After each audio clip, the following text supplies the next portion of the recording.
Alors, t'as pas honte? Si, j'ai honte. Et toi? Bah non, ça va bien, écoute, il fait bon. Si on parle de construction et de réaménagement, on a deux, trois petits sujets à se dire. Bon, on commence pas à flinguer mon introduction. Bon, bonjour, bienvenue dans Sans Vergogne, le podcast lyonnais qui parle de la transition. Alors, sans langue de bois, avec humilité, même si on a des invités qui ont des lunettes de soleil, parce qu'ils se sont couchés tard, a priori. Alors, pourquoi sans vergogne? Parce qu'on vit dans une époque où l'on sait beaucoup de choses aujourd'hui, et pourtant, on continue à faire comme avant. Parce qu'il y a sans doute 100 sujets sur lesquels on pourrait faire, t'as pas honte de faire encore comme ça, et bien surtout sans occasion de faire autrement. Alors nous, c'est Eric Petrotto, multi-entrepreneur, cofondateur de la fabuleuse cantine et du Chalet du Parc. Eric, salut. Salut Stéphane. On va se partager un micro si tu veux bien. Exactement. Et moi, Stéphane Gonzalez, donc entrepreneur depuis 25 ans, fondateur de l'agence Oma Beach et de la coopérative Sapiens et Territoire. Alors on s'est rencontrés sur les bancs de la Convention des entreprises pour le climat, et on est ressorti avec une conviction, que les plus belles histoires sont souvent juste à côté de chez nous. En fait, il n'y a qu'à descendre en bas de sa rue et aller parler avec ses voisins. Et donc aujourd'hui, on est sur un chantier, j'espère qu'on va avoir des images, chantier du Chalet du Parc, où on part à la rencontre de celles et ceux, donc nos voisins, qu'on va vous présenter, qui expérimentent, entreprennent et réinventent tous les jours leur territoire dans la vraie vie. Ici, on ne cherche pas à avoir raison, on cherche juste à comprendre, à débattre, à confronter les idées et quand même un peu à se remettre en question. Alors installez-vous et voyons ensemble ce qui mérite notre deuxième vergogne du jour. Ah, au fait, sans vergogne, je le dis pour ceux qui n'ont pas été à l'école bien longtemps, ça veut dire agir sans scrupule. Eric, Alors on va parler de quoi aujourd'hui? On va parler de construction, on va parler de réhabilitation et on va assumer d'être sur ce chantier du Chalet du Parc qui va finir ses travaux dans quelques semaines, dans quelques mois, à l'automne. En septembre plus exactement. Et les trois personnages qui sont nos invités sont les coupables, les gentils coupables et les joyeux coupables de cette réhabilitation. Donc nous recevons Monsieur Sébastien Lapondry. Enchanté. Monsieur Antoine Trolla. Bonjour. Madame Charlotte Vergely. Et donc vous allez vous présenter sans bien sûr langue de bois, mais sans le côté CV. Genre très simplement. C'est à vous. Ah, très simplement. Charlotte quand même. Charlotte, c'est gentil. bien sûr. Honneur aux femmes alors. Bien sûr, honneur aux femmes. Donc moi je suis Charlotte Vergely, je suis architecte du patrimoine. Ça veut dire que je travaille sur la réhabilitation des bâtiments pour leur prolonger leur durée de vie, leur réinventer une vie. Et voilà, et principalement à Lyon. Donc. Ok, Antoine, Sébastien. Moi, Sébastien, je suis le cofondateur d'une société qui s'appelle Use, qui est un petit groupe qui intervient dans l'immobilier en tant que promoteur et puis plus récemment en tant qu'exploitant de lieux et investisseur.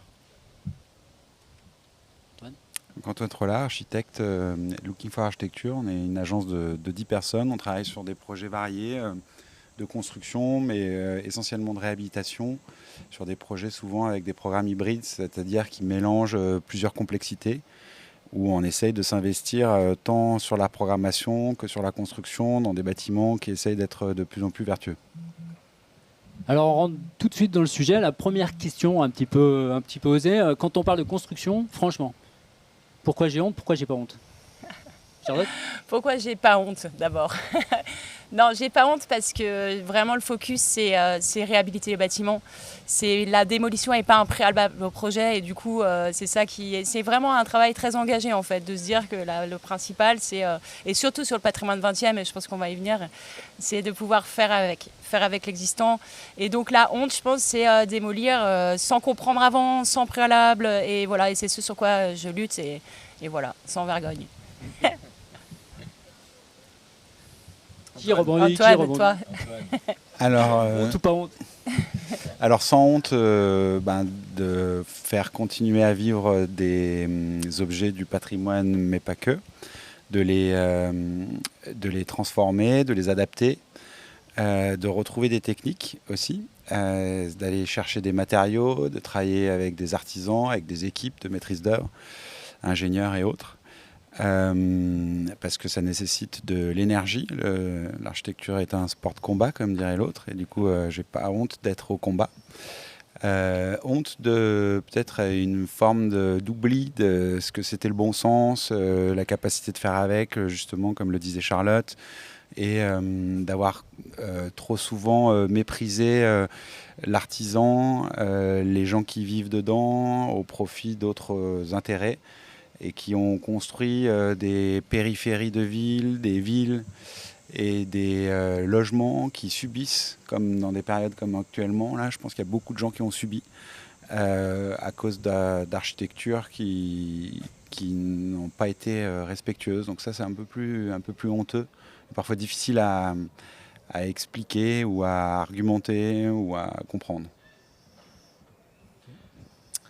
Et moi, alors, pas honte d'avoir T'as pas honte plus récemment pris un peu ce virage là, d'avoir une part de réhabilitation de bâtiments importante dans les projets. Mais pas comme un dogme en vertu duquel il faudrait systématiquement tout conserver. Il y a pour moi des bâtiments qui n'ont qu'une qualité ni architecturale, ni constructive, ni même d'implantation dans leur site et qui ne présentent aucun intérêt de conservation. Quand bien même, d'un point de vue de l'impact carbone, il est toujours meilleur de réhabiliter que de construire. On n'est pas obligé non plus de faire que de subir et de souffrir. Honte, je trouve que c'est fort d'avoir honte. Donc il n'y a pas de projet dont vraiment j'ai honte. Il y en a peut-être dont je suis moins satisfait que d'autres. Pour moi, les plus grosses erreurs qu'on puisse faire dans notre métier, ils viennent beaucoup de l'urbanisme. Je pense qu'avant d'avoir une architecture plus ou moins satisfaisante, on peut faire des grosses erreurs en urbanisme. Il y a vraiment des fois des bâtiments, quand je les vois édifiés, j'ai envie de les démolir. Mais je n'en ai jamais commis. Il y a franchement des projets sur lesquels aujourd'hui je ne reviendrai pas, je ne les ferai plus du tout de la même manière. J'ai pas mal construit en montagne par exemple, alors sur des terrains qui étaient artificialisés, mais dans des formats et dans des proportions qu'aujourd'hui je ne reproduirai pas. Ce n'est plus des projets qui m'inspirent, qui m'intéressent. En tous les cas, ça ne s'inscrit plus dans la direction qu'on a voulu prendre, quoi. Voilà. Eric, tu voulais rajouter ? Non, j'aimerais commencer directement par les anecdotes. Moi, j'adore les anecdotes. Bon, on se connaît depuis quelques temps maintenant, parce qu'on travaille sur ce formidable projet. Le Chalet du Parc a un défaut qui lui a sauvé sa destinée. Et je trouve que des fois, ça, c'est le genre de petite histoire que peu de gens savent. Et c'est son amiante. Qui a envie de rebondir là-dessus, parce que c'est le préalable qui fait qu'il n'est pas détruit. Et donc, il faut lui trouver une autre histoire. Et ensuite se déroule celle que vous avez voulu faire. Mais ce premier point, c'est un point quand même qui fait un point de bascule dans un parc, il faut le rappeler, un parc incroyable à Lyon, et avec effectivement cette gratuité qui est assez rare en Europe. C'est vrai, c'est que, je ne sais pas, tu compléteras, mais le bâtiment, il était condamné en fait, ce bâtiment. Parce qu'il n'était pas beau, en gros, c'est vrai, il y a quand même cette logique-là. Et parce qu'il venait contrarier l'ordre initial des frères Buller, de ce parc romantique, très construit et tout. Il est venu en lieu et place d'un ancien chalet en bois qui était vraiment conçu à l'origine. D'ailleurs, en gagnant sur l'eau pour pouvoir faire un parking à l'arrière. On est dans les années 60, on est d'accord. Il y a un corpus bâti des années 60 quand même, parce que moi, j'ai travaillé sur l'éléphanterie pour la réhabiliter. C'est la même année, 1964. Et il n'empêche qu'il y a eu un plan guide qui a été établi en 99 qui visait à démolir ce bâtiment pour faire une place nette. Donc on ne considère pas qu'il y ait une réserve foncière qui existe. C'est pas du tout l'esprit. 99, on veut faire table rase pour pouvoir retrouver les qualités paysagères, l'axe de la porte des Enfants du Rhône, etc. Et en fait, nous, on est allés, moi, architecte du patrimoine, plusieurs fois, aller voir la DRAC, leur dire les mentalités évoluent, on pourrait faire quelque chose, quand même cette surface, elle est plus exploitée, mais elle a quand même des qualités incroyables. Et on m'avait dit, non, la réponse, c'était, voilà, on doit le démolir, c'est dans le plan guide. Cette charte, elle est réactualisée en ce moment. On a pu faire la visite avec l'agence Base et qui s'occupe de prévoir ce que devient ce parc et ce monument historique vivant en fait à l'échéance 2050 et au-delà quoi. Et du coup, dans la révision et dans le changement des mentalités est venue l'idée qu'on ne va pas faire place nette juste pour rien. Et que cette réserve foncière, elle est formidable, au bord de l'eau, c'est une surface disponible. Et dès lors, ça a été... Donc, ce qui l'a sauvé quand on est allé voir, c'est vrai, pour l'anecdote, c'est vrai, c'est que ce chalet étant amianté, sa démolition coûtait très cher. Donc, ça l'a mis un peu en sursis. On a un peu suspendu sa démolition pendant des années. Et tant mieux, parce qu'effectivement, ensuite, il y a eu le temps de réviser un peu cette façon de voir et de se dire, on va peut-être en faire quelque chose. Et alors là, du coup... le regard a changé, y compris pour la BF, puis on en reparlera, je pense. C'est que c'est devenu une pièce patrimoniale parce que faisant partie de l'histoire légitimée dans le parc comme une étape importante qu'on va garder, et donc il est devenu patrimonial. Donc dans table rase, il fallait faire avec l'existant, bien l'analyser, d'où la présence architecte du patrimoine dans l'équipe et tout. Et donc voilà, c'est assez marrant cette histoire-là au final. Ouais. Ça, c'est des choses qui nous intéressent beaucoup, nous, à l'agence, sur cette question de l'archéologie du futur. Effectivement, il y a eu cette temporalité. Et je pense que le mal dans lequel on est, c'est d'être toujours un peu précipité. Et si finalement, une ville, elle s'est toujours construite sur elle-même. Et les villes qui sont un peu rejetées, tu parlais d'urbanisme tout à l'heure, là, mais les villes qui sont un peu rejetées, c'est les villes qui se construisent trop vite, quoi. Et que la ville qui se construit sur elle-même, avec ses erreurs, ses qualités, elle fait consensus en fait. Et donc le fait de prendre le temps, pour des raisons effectivement d'amiante, mais parfois d'autres choses, ça permet de se poser les bonnes questions, de savoir ce qu'on va faire. Et dans cette idée d'archéologie du futur, c'est comment est-ce qu'on peut garder des traces du passé, qui est-ce qu'il est, avec ses erreurs et ses complexités, pour transformer les choses et les emmener vers un autre état et leur retrouver des qualités. Et parce que finalement, revenir sur un paysage qu'il y avait avant, ça n'existera jamais. Le paysage d'avant n'existera plus jamais. Même si on le démolit, on ne retrouvera pas le lac tel qu'il était, les végétaux tels qu'ils étaient et le chalet tel qu'il était. Donc il y a une forme de côté réactionnaire dans l'idée de dire qu'on va démolir parce que c'était mieux avant, qu'il faut un peu combattre pour justement réhabiliter et réinventer. Moi, j'aurais pas trop de contributions sur ce sujet, mais c'est vrai que j'ai pas du tout suivi, avant l'AMI, j'ai pas du tout suivi ce bâtiment, son histoire. J'étais presque en découverte quand je suis venu la première fois. Mais par contre, mon premier sentiment, c'est qu'il était évident. C'est que dès que je suis rentré dans le bâtiment, que je l'ai vu, je me suis même jamais imaginé qu'on aurait pu penser le démolir. Et de par son côté très malléable, il m'a semblé évident que c'était un bâtiment à conserver. Il y a aussi que finalement, ce qui fait patrimoine, là, c'est aussi la mémoire collective. Je pense que les gens se seraient remontés contre ça. On a tous mangé une glace ici on quand on a était tous, petits, voilà, bien sûr. quand on est lyonnais, on est venu à des baptêmes, à des mariages, Bien on est sûr. venu à manger des glaces avec les grands-parents, c'est vrai. Et moi, j'avais trouvé que même tardivement, il gardait son esprit années 70, années 60-70, comme si les gens étaient restés hibernatus, quoi. Non, mais il y avait un côté comme ça, et c'était très sympa. Donc beaucoup sont attachés à ce lieu. Hein. Et d'ailleurs, beaucoup parlent du renouveau de ce lieu. Justement, c'est quoi la vision du lieu? On peut en parler parce que j'imagine que ça influe après sur comment on va concevoir le projet pour qu'il dure dans le temps. Bien sûr. Je fais juste une bref incise. Tu parlais d'un AMI, donc c'est un appel à manifestation d'intérêt, où la mairie effectivement se dit qu'on va lui apporter un autre destin, et donc vient écrire un cahier des charges en disant, en tout cas pour ce bâtiment-là, qu'il faudra qu'il soit à vertu pédagogique, qu'il soit éducatif, qu'il puisse être populaire, c'est-à-dire accessible au plus grand nombre, autour des enjeux d'un bouleversement du monde, d'un bouleversement climatique, en tout cas d'un monde qui change. Et je crois que les 15 jours là, qu'on est en train de traverser ne font pas mentir tout cela. Et l'autre point, c'est de se dire que des bâtiments comme ça, bien évidemment qu'on va vouloir s'y restaurer, prendre un verre, etc. Donc à minima, il faudra que tout ça rentre dans on va dire une dynamique d'alimentation durable. Donc AMI, l'appel à manifestation, et effectivement avec un cahier des charges assez précis. Et donc ensuite se déroule l'histoire que vous avez voulu y raconter. Et c'est toujours intéressant moi j'ai découvert qu'on montait des posters, qu'on s'appelait les uns les autres, qu'on essayait de construire un imaginaire collectif et qu'il fallait trouver la bonne équation. Quelle équipe allait être celle retenue. C'est toujours un temps quand même presque une compétition.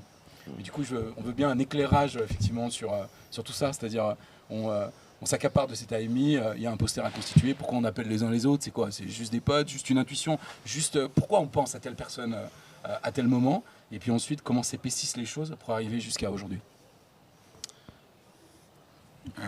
Parfois c'est de manière inattendue, mais et par circonstances, par concours de circonstances. Et donc effectivement, parce que ça rassemble un certain nombre de personnes. Après, on dit un bon projet est un bon maître d'ouvrage. Donc c'est comment est-ce qu'on dirige un projet en fait, comment on l'associe. Donc là, dans un AMI, c'est un peu particulier, puisque finalement, il y a une vision politique, mais qui n'est pas portée par le politique, qui est portée par une structure privée et qui doit s'entourer d'un ensemble de compétences. Donc moi, l'anecdote, c'est que je l'ai su par mon père, qui regardait la télé, parce qu'il regarde beaucoup la télé, Merci, papa. qui a vu sur une chaîne d'infos continue cette annonce politique de transformer cette AMI. Donc un peu déçu de l'apprendre par un journal d'infos continue, j'ai quand même tenté d'appeler 2-3 personnes qui n'étaient pas plus au courant que moi, finalement. Et donc du coup, ça a permis de construire cette équipe. Et donc du coup, en allant chercher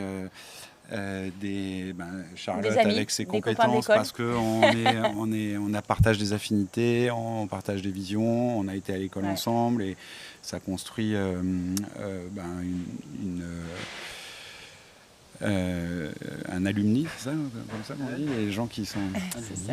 Et Et du coup, l'école de Lyon. et ensuite, il y a les ingénieurs avec qui on a collaboré ou pas et qu'on va chercher par rapport à leurs compétences. Et notamment, je pense par exemple à Othéis qui a intégré dans sa structure Bruno Georges, qui est un spécialiste des questions de la transformation et du changement global, avec beaucoup d'engagement. Et nous, c'est lui en premier lieu qu'on est allé chercher, qui est du coup... Et un savant fou. Et un savant fou.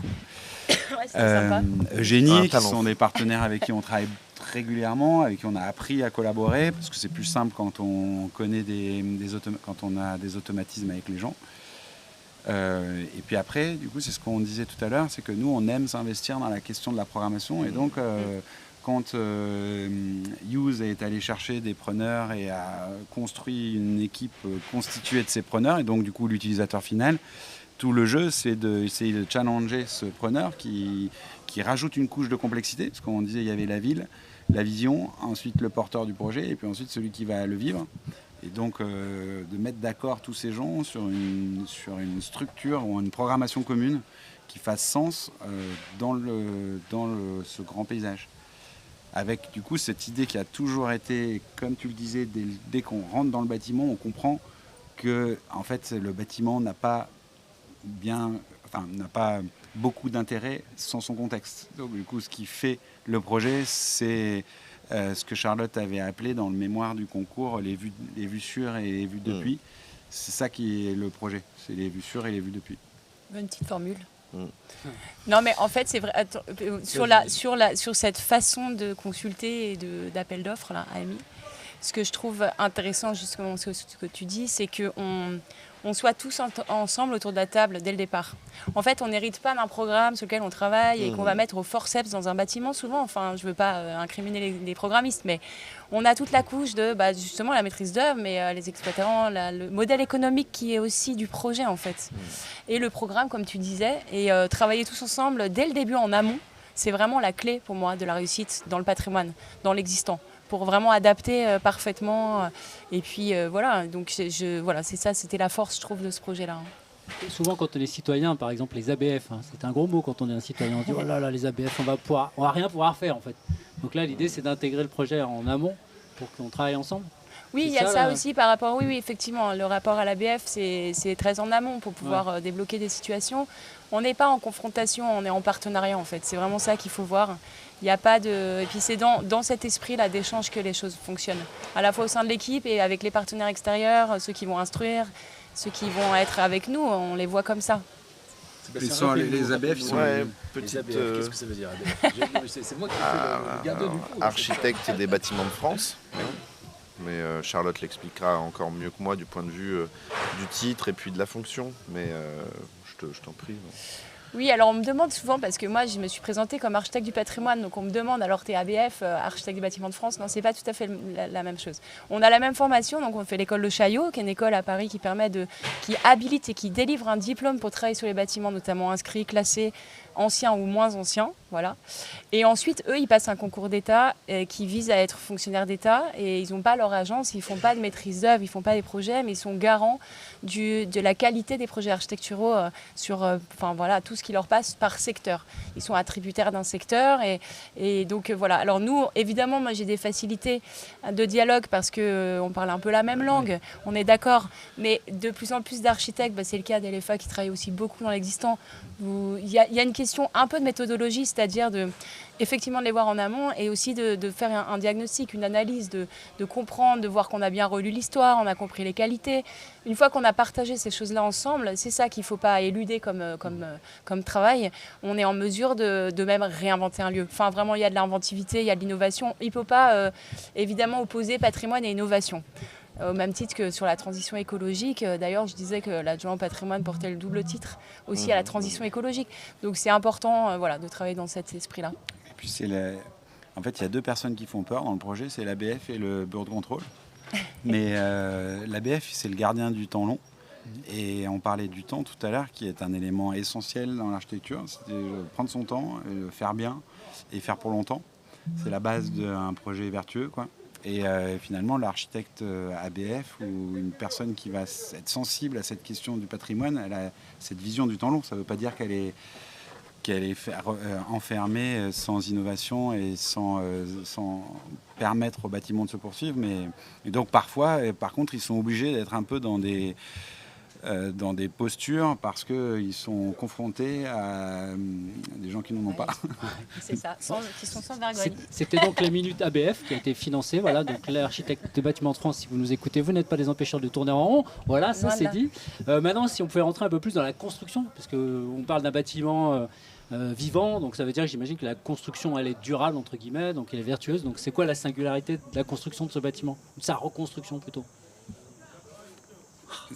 Du coup, l'idée de ce bâtiment, c'est qu'il avait la qualité qu'on a pu analyser. Et donc, Charlotte avait appelé le bloc et les plateaux. Les plateaux, leur grande qualité, le bloc, c'était plus standard, une construction en niveau avec l'ancien appartement de fonction et des locaux techniques. Les plateaux, ils avaient cette qualité d'avoir une immense toiture, d'être très haut sous plafond et du coup de pouvoir bénéficier de grandes parois de vitrées, parce que dans le rapport plein-vide, finalement, entre la surface et le vide, on a un rapport qui est plutôt très performant par rapport à un bâtiment standard. Et donc du coup, le fait d'être hors trame, ça lui confère une capacité à être largement vitré et donc à être largement en relation avec l'extérieur, avec son contexte. Et donc ça a été l'élément central de la conception, de garder ces jeux d'intérieur-extérieur. Néanmoins, il a fallu, parce qu'on s'est donné des objectifs ambitieux, notamment le maître d'ouvrage qui voulait atteindre un objectif Passive House Enerfit, donc un des objectifs les plus complexes à atteindre en termes d'enveloppe et d'isolation, et donc de travailler une enveloppe sur les 5 façades extrêmement performante, dans un bâtiment qui ne l'était pas du tout, puisqu'il est construit dans une époque où le pétrole n'était pas une affaire. Donc du coup, ça a été justement tout le travail là avec l'ensemble de l'équipe, c'est à la fois préserver ses qualités, tout en transformant son enveloppe, sans trop que ça se voit non plus, puisqu'il avait quand même des lignes dessinées, il avait des lignes qui se dessinaient dans le paysage qui étaient intéressantes, et un système constructif aussi intéressant, donc la menuiserie. C'est ça. Oui, la menuiserie, l'ensemble mur rideau, quoi. C'est vrai que, comme tu dis, on a commencé par se dire, le bâtiment, on dit qu'il est un peu son propre programmiste, c'est-à-dire qu'en fait, entre le bloc et les plateaux, on savait bien comment répartir les programmes, parce qu'il y a des parties humides, parties techniques, puis parties ouvertes sur l'extérieur. Et comme tu dis, le bâtiment, il a une trame constructive qui permet une grande souplesse, une grande flexibilité, donc c'était favorable à l'accueil de certains usages, sans cloisonner, en gardant ce rapport intérieur-extérieur. Donc voilà. Et après, comme on en avait fait un objet patrimonial, on a dû analyser même les mots des natures. Les mots des natures, c'est la façon dont le dessin a été fait, vraiment, y compris le dessin des menuiseries. On n'a pas pu conserver. Bon, pour ceux qui connaissent bien, c'est les années 60, c'est le mur rideau en aluminium. On a vraiment cherché à garder ça, mais c'était pas possible. C'était vraiment en mauvais état. Le bâtiment, il avait fait son temps. Et donc dans le réemploi, dans la réutilisation du bâtiment, on a gardé l'esprit, comme tu dis, conservé le rythme, l'épaisseur même en fait des menuiseries, des châssis d'origine, mais en les transformant en bois. Donc ça permet de façon discrète et non en fait de afficher quand même le renouveau de ce bâtiment, afficher qu'il a été réutilisé à notre époque et qui veut dire quelque chose aussi sur comme on voit notre époque actuelle, mais en gardant quand même, je veux dire, une filiation avec la conception d'origine. C'est aussi de se dire mot sur le programme, puisque tu en parlais. Moi, je trouve que le programme ne lutte pas avec le bâtiment. Il était assez, vite fait match, on va dire. Il n'y a pas eu beaucoup de très grandes interrogations programmatiques. Il y a eu des interrogations sur la façon de le disposer. On a permuté des fonctions, on a cherché à optimiser des flux, des choses comme ça. Quelques interrogations sur l'opportunité ou pas de coloniser ou d'aller habiter, utiliser le toit, qui ont amené des réflexions sur les impacts que ça pouvait avoir justement structurellement pour le bâtiment. Et donc qui induisait de remanier beaucoup plus substantiellement sa structure et que de fait on a écarté. Mais pour le reste, on avait quand même un programme qui épousait assez bien le bâtiment. On a cherché à l'optimiser, on a eu de fait besoin d'intervenir sur des planchers, des trémies. Oui, voilà, on s'est autorisé quand même quelques petites choses. Des choses. C'est normal, on n'est pas non plus dans un bâtiment où il faut tout figer. Donc effectivement, pour les flux, la trémie centrale, peut-être même corriger certains aspects du bâtiment pour pouvoir optimiser son utilisation, quoi. On s'est autorisé 2-3 choses. Parfois, le programme lutte plus. On voit des projets dans lesquels le programme était pas en conflit, mais presque, avec le bâtiment qui devait l'héberger. Et ça se voit. Il y a des moments où on voit des projets où certains volumes sont coupés, sont cassés. Ça veut dire qu'il y a toujours dans cette thématique de l'adaptation, là. Et c'est pour ça que l'architecte doit être acteur du projet auquel il est censé répondre, du programme auquel il est censé répondre, parce que le programme doit nécessairement, sur une réhabilitation en tout cas, s'adapter. En fait, vous devez adapter le nombre de personnes qui peuvent être dans le bâtiment en fonction de sa taille. Vous ne pouvez pas dire moi je veux tant de personnes, parce que ça ne marchera physiquement pas.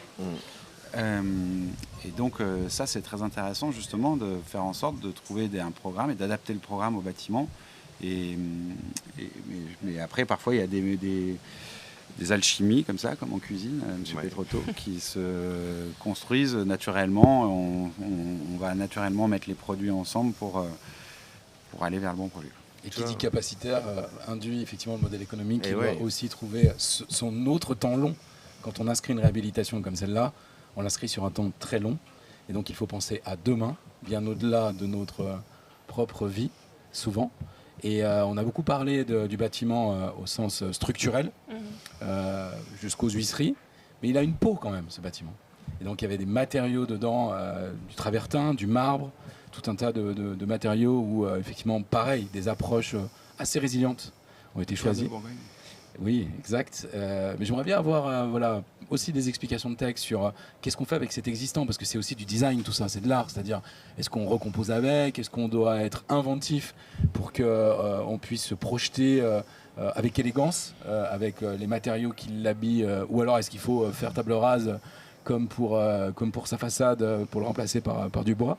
Ça m'intéresse quand vous êtes rentré, vous vous êtes dit que ce bâtiment avait une nouvelle histoire, que c'était évident, mais du coup cette peau qu'il avait, comment vous vous êtes comporté avec et quelle a été l'intuition? Alors table rase, sur la façade, on a respecté scrupuleusement le dessin.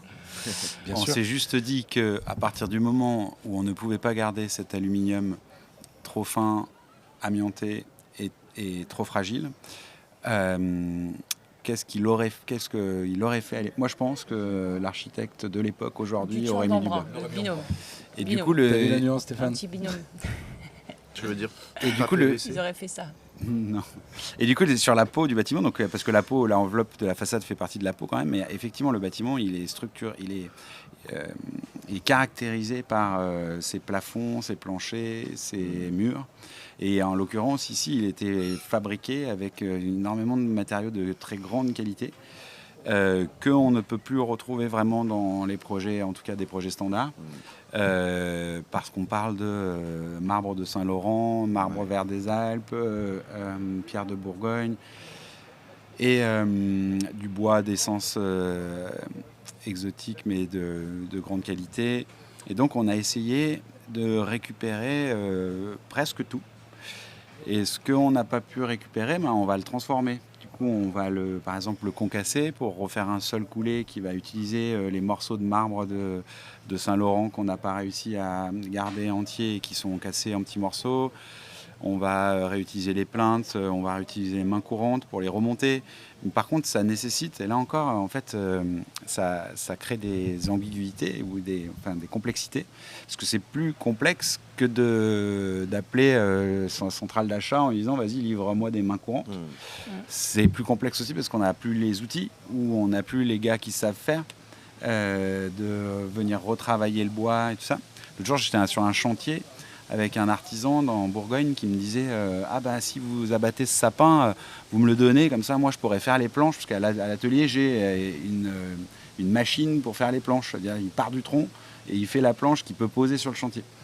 Ça, c'est des structures qui se perdent vraiment, et c'est très difficile quand on challenge un chantier dans le temps et dans son économie, de trouver des entreprises qui soient en mesure de s'adapter à cette complexité. Moi, je suis toujours intéressée de voir comment, si tu veux, dans mon métier, de se mettre à la place, c'est ce que tu disais un peu, des architectes qu'on dessine au départ. Ça ne veut pas dire qu'on va exactement copier, mais là, ils avaient une palette de matériaux, effectivement, qu'ils ont utilisés. Quelquefois, ça sonne creux derrière, donc on dit, il y a plein de références de Miss, on dit, voilà, mais c'est pas tout à fait ça, mais... Du coup, moi, le matériau, c'est plutôt l'esprit. Toi, tu as parlé d'élégance, par exemple.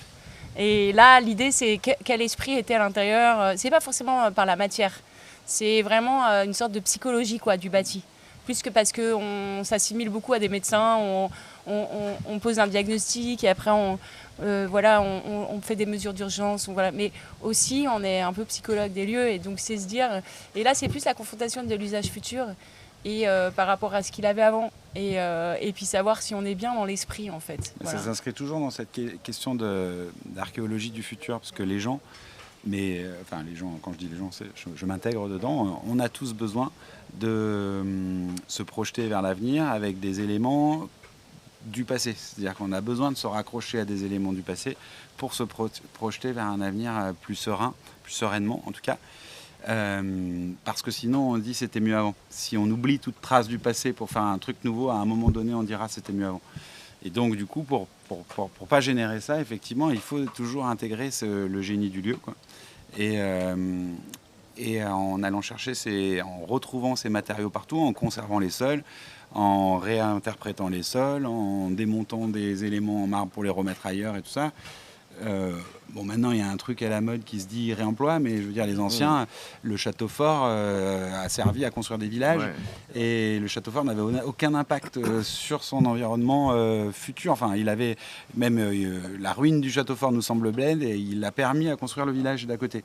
Alors la question qui se pose, c'est qu'est-ce que sera le gratte-ciel de la Défense ou de Dubaï, sans stigmatiser personne. En termes de carrière. Demain, en termes de carrière, c'est ça. En tout cas, le matériau le plus écologique, c'est celui qui est déjà là, qui a été fabriqué. Donc si on devait faire un totem de la transition, ça passait par là, forcément. C'est très séduisant pour un maître d'ouvrage d'investiguer ce champ du réemploi, mais pour le moment, ça reste quand même, on va dire peut-être un petit peu epsilonesque quand même, dans la quantité de matériaux réellement réemployés. J'entends pas nécessairement revalorisés sous une autre forme, mais réemployé pour ce qu'il est, un équipement, un matériau.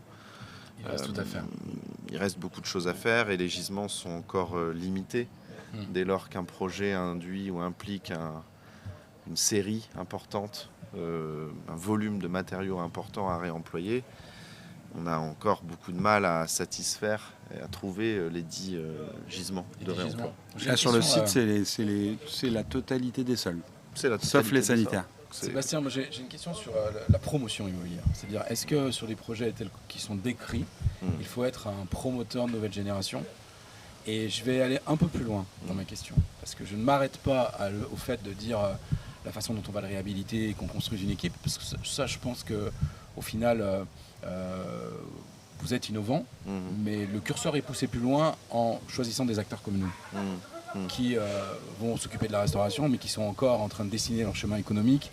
Donc, ils sont dits des entreprises innovantes qui construisent des nouvelles voies. Et c'est pas les briques les plus rassurantes en bout de programme et où l'architecte, où tous vous allez réfléchir à vous adapter à une structure qui est en voie de consolidation. Je trouve que ça, c'est quand même un saut dans le vide qui construit... Enfin voilà, il faut une certaine audace. Donc je me demande si effectivement tu vois de plus en plus de gens de ton métier aller là-dedans, parce que moi j'en ai pas croisé beaucoup, donc j'aimerais bien savoir pourquoi Use a cet état d'esprit et comment, enfin est-ce que vous l'amplifiez depuis, est-ce que voilà, comment vous voyez vous la promotion demain? Ça fera rebondir sur la question Stéphane de 2031. T'avais pas encore fait de poésie, c'est pour ça. Bon, le promoteur, c'est quelqu'un qui répond à une question qu'on lui pose, hein. C'est un métier qui est né de besoins de société, tout simplement. Il a commencé avec la promotion immobilière de logements parce qu'on avait un effort de reconstruction important à faire. On manquait cruellement de logements. L'État ne pouvait pas être seul à se saisir de la question de la construction du logement. Donc le promoteur, il a commencé par faire des logements. Quand l'économie s'est tertiarisée, il a construit des bureaux. Et quand l'économie a eu besoin de construire un appareil commercial qui était insuffisant par rapport à la population résidente en France, il a construit des centres commerciaux. Aujourd'hui, les gens veulent, les élus en particulier, sont à la recherche de nouveaux modèles de lieux qui peuvent mêler, comme ici, intérêt collectif et puis exploitation commerciale, pour des raisons évidentes de financement des projets. Donc le promoteur, il répond à la question qu'on lui pose. Après, évidemment, pour pouvoir y répondre, il faut qu'il ait des compétences nouvelles. Ici, la question des modèles juridico-économiques, elle est centrale, avant d'établir... un programme qui parfois dans certaines catégories de projets est très simple. Dicter un programme de logement, c'est pas très complexe honnêtement. Ou un programme de bureau, ça l'est encore moins quand il s'agit de faire des plateaux libres. Là, on est dans un autre travail. Effectivement, il faut imaginer quels acteurs pour répondre à une question qui raffine en plus la question. Parce que là, on veut effectivement avoir des pratiques émergentes, nouvelles. Donc qui dit nouvelles, dit exploratoires. Exploratoire et immobilier, c'est pas forcément simple à réunir parce que l'immobilier, il est assis sur de la sécurité.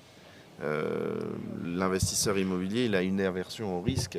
Ce qui l'intéresse, c'est la sécurité, le rendement et la liquidité. C'est les critères normaux de choix d'un projet pour un investisseur immobilier. Ici, le critère sécurité avec l'exploration, on sent bien qu'il y a une limite. Voilà, quand on est dans cette projection d'activités nouvelles, on ne peut pas attendre la même stabilité ou la même vision très long terme qu'espère un opérateur immobilier, un investisseur a fortiori. Voilà. Donc moi je pense que tout le monde se saisit des sujets de son époque. Nous peut-être on y est venu assez tôt parce qu'on a cette pratique métier depuis longtemps. Donc on a appris à le faire. De fait, on est pertinent, je pense, quand on répond sur ces sujets. Mais il y a bien d'autres gens qui s'y intéressent ou qui s'y intéresseront parce que c'est la demande de l'époque. Si je peux reprendre la parole, Bien parce qu'il faut sûr, quand même bien avancer, sûr, sinon bien sûr. ces braves gens vont rester là toute l'après-midi. Et On veut pas. il faut qu'ils ne peuvent pas. Donc moi, ma dernière question pour terminer, en fait, alors on parle souvent de 2030, 2050. Donc nous, on a décidé qu'on était en 2031 après Jésus-Christ. Voilà, bon, c'est un peu d'humour. C'est quoi votre métier en 2031 ? Qu'est-ce qu'on fait ? Qu'est-ce qu'on fait plus ? Comment on joue là ?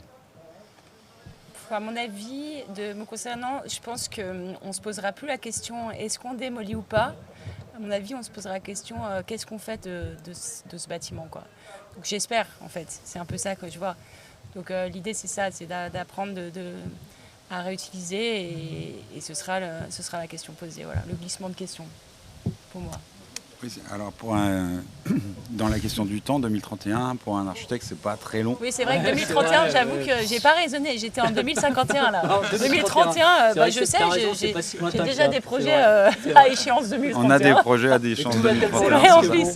bon. Donc 2031. Du coup, mais 2031, avec plus de savoir-faire et de retrouver de retrouver cette qualité du matériau en 2031. Dans ma pratique, en tout cas, moi, c'est ce que je tends à vouloir faire, c'est-à-dire de travailler avec des entreprises qualifiées qui travaillent le bon matériau au bon endroit. Et 2031, je me dis, les bâtiments, ils seront pour la plupart faits, ceux sur lesquels on va travailler. C'est ce que disait Sébastien par rapport à savoir justement prendre ces risques-là. Ce sera quelque chose qui va être quand même un peu plus démocratisé, j'imagine. Il y a Alain de Hughes qui dit tout le temps que lui, ça lui sort par les yeux la question du monoprogramme, là, parce que jusqu'à maintenant, on a beaucoup construit des gros ensembles de bureaux, des gros ensembles de logements. On voit que ça, c'est les prémices de programmes hybrides, mais demain, en 2031, je vois mal comment on pourra construire un énorme truc qui n'est que constitué de bureaux, mais plutôt de projets qui seront hybrides et qui auront la capacité à se transformer. Parce qu'après, aujourd'hui, on discute, on dit « Ah non, mais un appartement, ça changera jamais, ça restera toujours un appartement et il sera toujours un T3. Oui. Et le bureau, ce sera toujours des bureaux, on ne pourra jamais faire... Alors qu'on voit bien que, je veux dire, les immeubles de la presqu'île, à l'époque, les gens qui habitaient au dernier niveau, c'était les moins 10 ans, et ceux qui étaient au premier, c'était plus 10 ans. Les choses se sont inversées, puis après il y a eu les avocats qui sont arrivés, puis il y a des commerces, puis il y a des logements sociaux avec un avocat, avec un architecte. Et donc du coup, cette mixité-là dans la ville hybride, là, elle existe, dans la ville vernaculaire, elle existe, et du coup je pense qu'il faudrait qu'elle puisse exister dans la ville nouvelle, quoi. Nous, on s'est positionné sur cette question-là de ce qu'on fera en 2031 à travers notre feuille de route. On dit qu'on veut créer des lieux de vie et les animer. Voilà. Donc, c'est plus nécessairement exactement le même métier. Être au début et puis à la fin de l'histoire et rester dans les lieux pour leur faire vivre et essayer de leur faire atteindre des promesses qu'on a, ou les envies qu'on a eues au départ. Voilà. Il va falloir travailler l'imaginaire, justement. L'imaginaire, t'es bon? Tu as une petite conclusion? La conclusion, oui. À chaque fois, il faut réfléchir à ça. Non, je vais retenir deux choses. Tu construis un château fort. Puis ensuite, tu démantèles le château fort et tu construis un village. Il faut qu'il y ait de l'esprit et embarquer un promoteur qui soit de son époque. Moi, je peux plus rien dire là derrière, parce que moi j'avais parlé des Actes du Cremin, tu vois, qu'on a détruit pour voilà, donc j'en étais pas loin, mais c'était il y a 2000 ans. Ouais, j'ai l'anecdote, mais bon, je pensais à Chaponneau et ses aqueducs, voilà. Et ben écoutez, en tous les cas, Charlotte, Antoine, Sébastien, merci de vous être prêtés à l'exercice. Merci sous les parasols, on a chaud, mais ça va. Ouais, donc moi, je finis toujours par une citation inspirée de Jean-Yann. Hein. C'est une histoire de boomer, hein, mais bon, donc c'est complètement inutile, mais c'est quand même indispensable. Qui aurait pu dire, avant, on construisait des maisons pour durer 200 ans. Aujourd'hui, on construit des parkings pour des voitures qu'on ne voudra plus dans 10 ans. Cherchez l'erreur. En tous les cas, merci. Et à bientôt alors. Merci. Salut. Merci. C'est local. Excellent.